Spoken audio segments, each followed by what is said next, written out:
Assalamualaikum warahmatullahi wabarakatuh.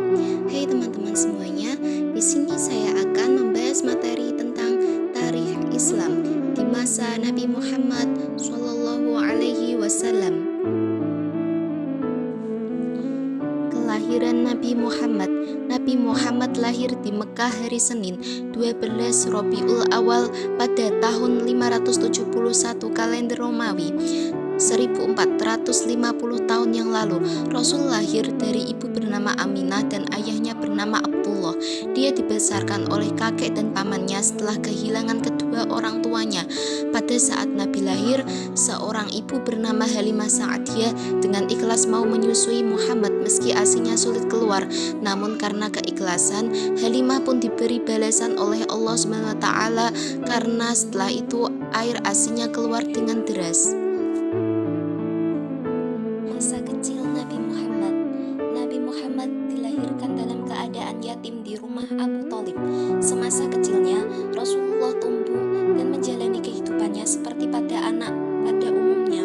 Adanya tradisi Quraisy pada zaman dahulu, pada hari ke-18 membuat ibunya harus menyembunyikannya di pedalaman. Tradisi Quraisy tersebut membuat Nabi Muhammad tidak bisa merasakan kasih sayang ibunya sampai berumur 8 hingga 10 tahun. Hal ini justru membuatnya berada di bawah asuhan Halimah binti Sa'diyah selama 3 tahun.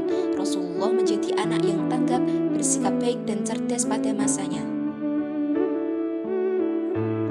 Masa remaja Nabi Muhammad.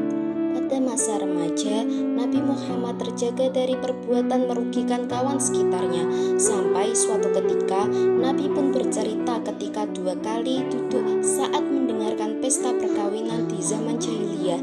Allah justru menutup telinganya sampai tertidur dan terbangun esoknya. Setelah itu, aku tidak pernah berniat mengikuti perbuatan buruk. Hadis riwayat Tabrani. Muhammad yang menginjak usia 20 tahun di Mekah yang bertepatan peristiwa Harbul Fijar antara kabilah Quraisy melawan Qais dan Ailan. Nabi Muhammad menjelang dewasa. Menjelang usia Nabi Muhammad yang dewasa membuatnya semakin menekuni dunia bisnis. Nabi pun berdagang dengan tawan terbaiknya yakni Sa'ib bin Abi Sa'ib. Barulah pada saat berusia 25 tahun Rasulullah menjalin kerjasama bisnis bersama wanita kaya raya yakni Siti Khadijah. Perkenalan Muhammad dengan Khadijah memang berawal dari dunia perniagaan. Perempuan ini biasa membiayai kafilah perdagangan Mekah ke Suriah untuk nanti membagi keuntungan bersama mitranya. Hal ini menjadi alasan bagi mereka berdua dalam melakukan perjalanan dagang tersebut. Pernikahan Nabi Muhammad dan Khadijah. Banyaknya kegiatan perdagangan yang melibatkan mereka berdua membuat Khadijah merasa kian tertarik. Perempuan ini akhirnya mengutus seorang sahabatnya, Nafisah binti Umayyah, untuk menyampaikan keinginannya, yakni melamar Muhammad. Muhammad SAW pun menyampaikan kabar gembira ini kepada paman-pamannya, salah satunya yakni Hamzah bin Abdul Muthalib. Lantas mendatangi rumah Khuwailid bin Asad dengan Muhammad untuk melamar Khadijah. Maka menikahlah mereka berdua ketika Nabi berusia 28 tahun. Nabi Muhammad mendapatkan wahyu pertama. Sebelum menjadi Rasul, Nabi Muhammad sudah mendapatkan beberapa karunia istimewa dari Allah, seperti wajahnya terlihat bersinar dan bersih. Hal ini nyatanya menjadi pertanda kebesaran Allah yang menandakan akan datangnya Nabi terakhir dengan kedudukan tertinggi sampai akhir zaman. Nabi Muhammad mendapatkan sebuah mimpi ketika malaikat Jibril menghampirinya. Rasul pun sedang menyendiri di dalam gua Hira, tepatnya di samping Jabal Nur. Turunlah wahyu pertama yang ia bawakan dari Allah yakni surat Al-Alaq ayat 1-4. Dakwah pertama Nabi Muhammad. Nabi Muhammad akhirnya memulai dakwahnya secara terang-terangan pada keluarga paling dekat yaitu kaum Bani Hashim. Hanya Ali bin Abi Thalib yang mau menerima dan memutuskan untuk beriman kepada Allah. Sementara Abu Thalib ikut melindungi Rasul saat berdakwah. Dakwah secara terang-terangan ini selalu mendapatkan pertentangan oleh kaum Quraisy.